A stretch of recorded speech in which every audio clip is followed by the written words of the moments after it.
Школьники из Якутии завоевали 3 золота чемпионата Европы по международным шашкам. Турнир среди лиц с нарушением слуха прошел в Пинске, Беларуси.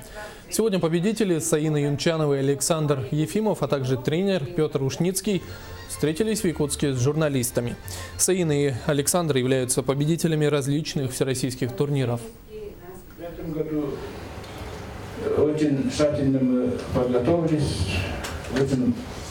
подготовку начали с сентября месяца.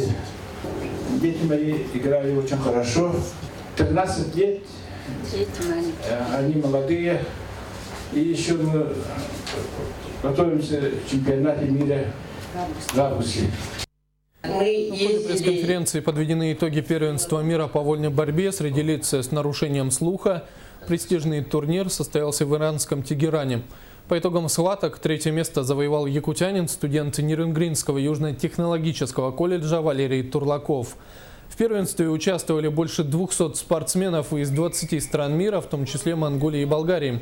Отметим, сборная России заняла второе место в общекомандном зачете.